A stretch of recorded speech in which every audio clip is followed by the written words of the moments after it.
Oh man, it was a tough one last night. We had a couple of injuries in there, which really derailed a bunch of these players' points, and then a couple of low ones in general, mixed in with a few, not surprises, but bounce backs. And a few people grabbed this man, Ewan Aiken, this week, and he picked up a 61 with a runaway intercept try, which worked out great for him. And anyone who did decide to bring him in, I think there was a few that saw the final hour before team lists and saw that Aiken and Lemuelu were going to be the partners on the edge there, and then they've decided to play Felice through the middle for the most part. So yeah, that means Aiken's spot's fairly safe, and it just makes me sad that I didn't pick him up in round 2 or whatever before their bye, or even just the week after their bye, when we thought, maybe 3 or 4 weeks, is that enough? I don't know. We don't want to waste trades at this time, and he's just been an absolute superstar, and people are bringing him in this week. So yeah, exactly what we thought, even better, to be honest with you, with a 69 and a 61 in amongst his 47 low or something like that. So great work from Aiken. Luke Brooks there with 65. He had a night out. Still didn't get the win up the Finns. Tipped them this week, which was good. But for Lukey there, it was his best scoring game of the season, 65 in fantasy, averaging 34.5. Not great there, but tackled well, 25 for 1 miss. Good run meters, kicked a little bit as well, and picked up that try assist on the back on the inside, I believe. Yeah, so good stuff for Brooksy. But yeah, Aiken, we spoke about him. He did really, really well, and people will still look at him. There's potential for all of you guys to still look at him. He's got obviously the best buy schedule. If you're not worried about 14, Trey Fuller, 61, man. I'm so impressed with this guy. Like last week, he just copped it under those Clifford high balls, and he really worked on it. And this week, he was able to make those catches from some of those tough ones that DCE put up. So very, very impressive. That try was incredible. A lot of people are saying, so much Ben Barber about him. Yeah, obviously the little guy that's got the speed and the elusiveness and some of those skills, little chip and chase. How good's that? But got that try saver as well. Tommy got his just before, and I was like, bloody hell, like Tommy gets 10 points for that. And then Fuller got his 10-pointer a little bit after that with, who was it, Saab? When Saab did his AC joint is when he got that try saver as well. So yeah, good stuff there. A couple offloads, 4 tackle breaks only. Yeah, it just looks like he's going to get so many more, but that second half was a little bit of a slower one. I think he was 47 at the half after that awesome try, and then ended up at 61. It was just, as I said, a very, very low second half for most of these players. Obviously, sort of Tommy got his second half try, which helped, but Garrick was super low in the second half, and even Aiken, I think, was like 30 odd in 22 minutes or 23 minutes or something like that, and then he slowed down a bit as well. My one guy that was killing it after, I think it was 24, 25 in 22 minutes, Mr. Plath, and then that obviously exploded in our faces, didn't it? But Fuller, coach said very, very impressed with him. Hammer's going to be fullback next week. He did reiterate that in the post-game presser, and they asked, what are you going to do with him next week? And he didn't have an answer. He said, I'm not sure yet. A little bit of an insinuation that maybe he could be on the bench, but I just don't see it.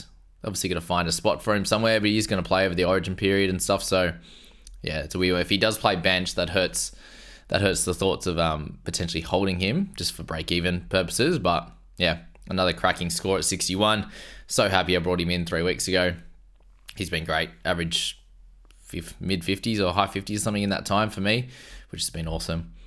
All right, I spoke about Corey Woodall being at least a hold for this week, so hopefully you did hold him or loop him. I was cursing, to be honest with you, when he did score the try, because it was off turbo as well, and I don't have either of them. But yeah, good try at that, and then end up with a try saver turnover tackle as well. I can't remember when that was exactly, but that gets those points up there for sure. Did only miss the 2 tackles, which is good for him, and the 1 inside 10. No tackle breaks, no offloads. So yeah, bit of a weird one on that. He seemed to be a guy that he'd get a lot of stats like that, and he would be able to get 40s and 50s, and he did it in a different way this time. Picked up the try and the try saver. So 51, if you looped him or you played him, happy days. If he did sell, he was likely to be a sell in the next few weeks anyway, but we'll see what happens with Burbo and that center spot next week. And they've got Saab out as well, so maybe they do just play Burbo on the centers. I'm not sure. We'll see how that one plays out. If you still got him, happy days. DCE, 49 for him. had that one run where he got a bunch of tackle breaks, but outside of that, not much happening. One line break assist. Yeah, that's about all. Tolu Kola. So 48 for him. He had a good game. Obviously, no negatives in this one. And he was the one that moved back to fullback. So people are saying that they think Garrick could be fullback next week. Kola played fullback he's played it 4 games over the last 2 years. He's done really well in that position. You would have thought that in this scenario that Garrick would move back to fullback if he was going to be the fullback. Probably a little bit to say that maybe because he's out in the centres at that time. I think still, Tommy Talau was still on that wing. Yeah, that maybe they wanted to put a back rower in the centres and then maybe put Kola back. That's probably the only thing that makes sense, rather than having to change. One of those guys move over to the wing on the other side and then Garrick go back.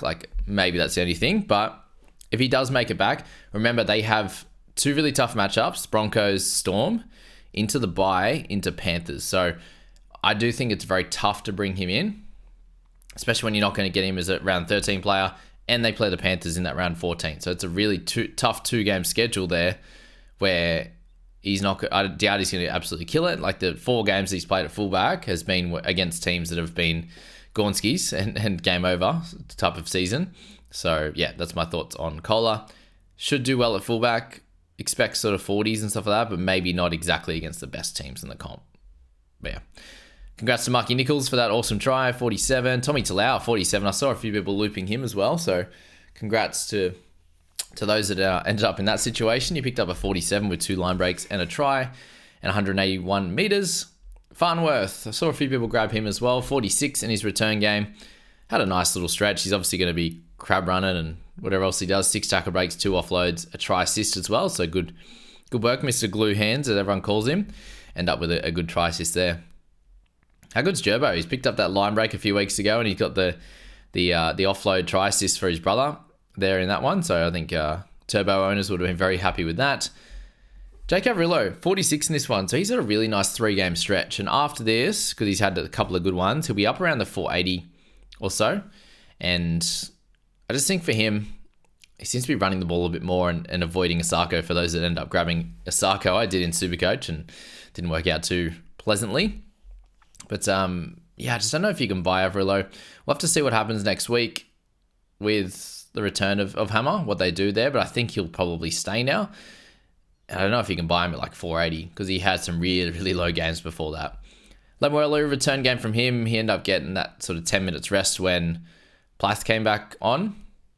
That's the only worried thing about Plath. We'll talk about him in a sec. But Lemuelu, 70 minutes there and did a good job. 45, picked up that easy try. Well, easy line run off Cody. Did a good job there.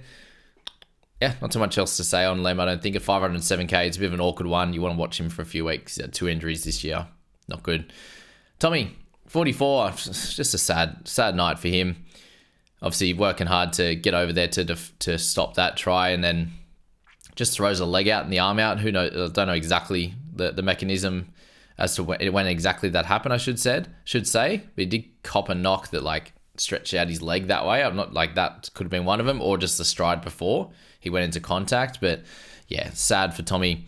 Was on for another 50, basically 44 in the 69 minutes with that try saver turnover tackle as well, the try assist and the line break try. So yeah, in amongst a fair bit of it, but he's a sell now obviously, and who you decide to get from that? Do you get someone that's going to play round 13? Do you get just the next best guy up? Maybe you go to Drinkwater next week. There's a few different things you can do obviously. Spoke about Jeremy Marshall-King as being a good buy over the origin period, and you could wait until then. Some people I saw went this week. 42 with a line break assist offload, which was a nice pass there to get Cody through. Whoever it was. Whoever else went through there. But yeah, three missed tackles, 2 penalties. Not good there. Just slowed him down for sure. Speaking of slowing him down, Isaiah Katoa at 38, so his price rises are done for now. Couple of lower ones in a row.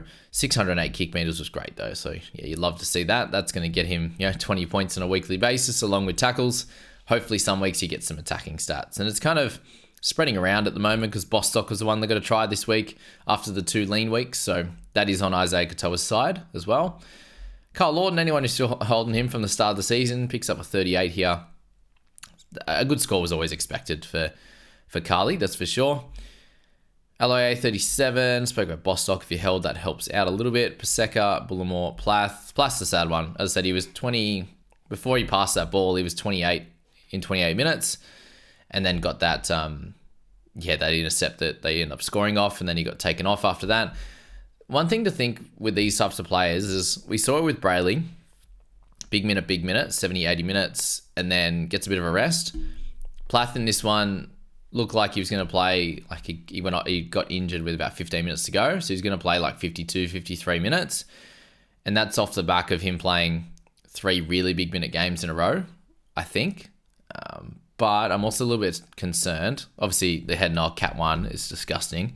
He's out next week, but we can cover next week, thank goodness. Obviously, I want points out of him. And all right, bone to pick with the stats guys. Different this time, but just for our mental health, right? Player gets injured, they get a lower score than they're usually on. In updates, please just leave them where it's at. Like I in my head before going to bed, I was like, it's all right, 34. We can cop it. At least it wasn't the start of the game. You put all those things through your head. And then you wake up and he's lost 3 tackles and he's on 31. You're like, 31 just makes it look even worse. Thank goodness it didn't go down to like a 29 for the mentals. But yeah, that was Plath. Good thing is he's going to be back for round 12 and 13, right? And he's had a bit of a rest with the head knock. So hopefully some bigger minutes come those weeks. These are all the things I'm thinking of and hoping for in that one for sure. So yeah, that's the thought with Plath. Hopefully he's fine and he can get back to playing sort of 60 minutes or 55 to 60 minutes and scoring in the 40s and early 50s. Because I know a lot of people over the last few weeks bought him and fair play. He went 72 and 57 in those 2 weeks beforehand, and then he's gone 46-31. It happens sometimes. This one was frustrating because he would have got 40, 42. But my main worry with him is that when he played 28 minutes, and then when he came back on, he was on the edge for Lemuelu. So, yeah, not sure what to make of that one, that's for sure. You had Ray Stone play 47 minutes. He's still getting good minutes in the middle there. Yeah, be interesting to see how this plays out. But if over the next few weeks you see like Fuller or something like that on the bench, obviously it doesn't help Plath next week, but it might help him the week after if they have another outside back in that scenario rather than all middles. And Kurt Donohue's a utility, I suppose, for sure. Only getting 14 minutes. So, yeah, wonder how that's going to play out. But I do think the rest is going to be helpful for Plath after the big minutes over the last few weeks. Nicarima, 28.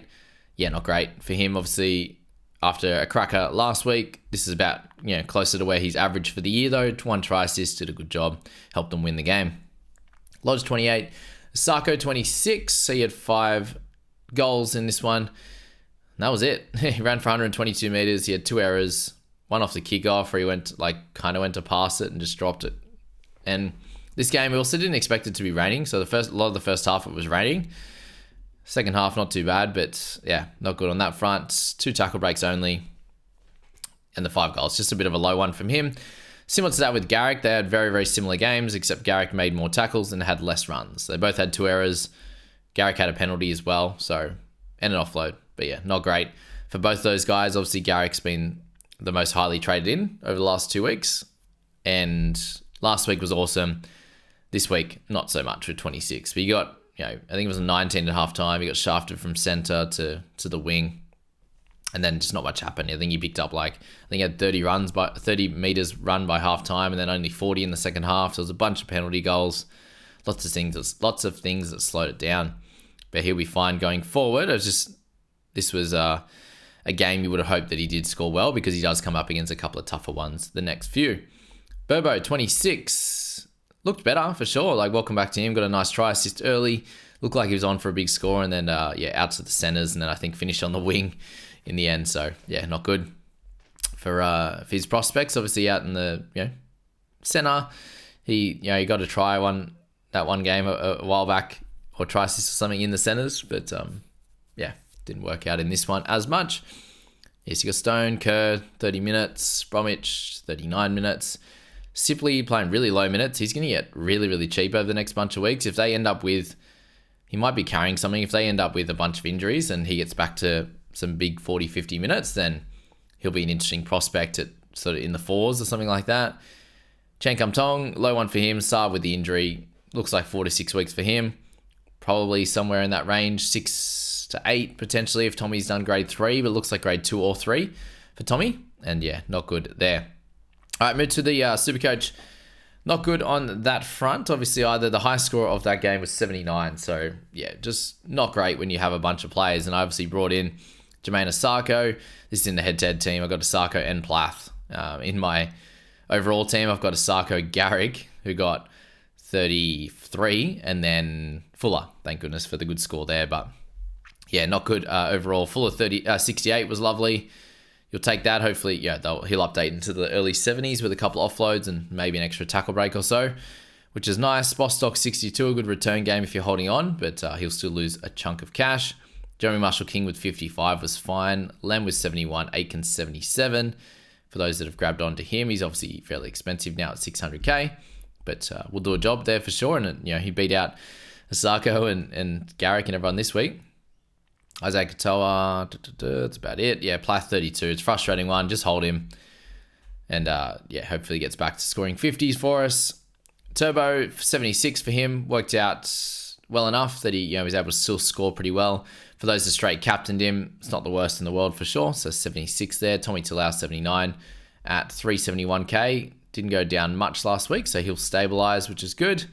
Kola was 60. I think he'll be a little bit more of a interest to people next week, obviously at 464. You got Lukey Brooks 59. He kind of stems the price losses, which is good for players that own him. DC 40. So yeah, another reason in my overall team I'm maybe backflipping as well. I just think that if Fuller's definitely going to be out of the side. So in Supercoach, I think he's more of a sell just with how good that fullback position is, and I probably want Drinkwater. So yeah, I think I'm going to have to leave some cash in the bank. So it might just be easier to go for Walker, who at least plays 13. But still, the scoring's a bit all over the shop. I wouldn't mind a 172 again, that's for sure. But yeah, that's it, I think. Burbo 45 for anyone who held, worked out okay. And that's it. There you go. That's the Thursday night game done and dusted. Hope you guys did well. Look forward to watching tonight's games there. And yeah, we'll see you in the review for that one.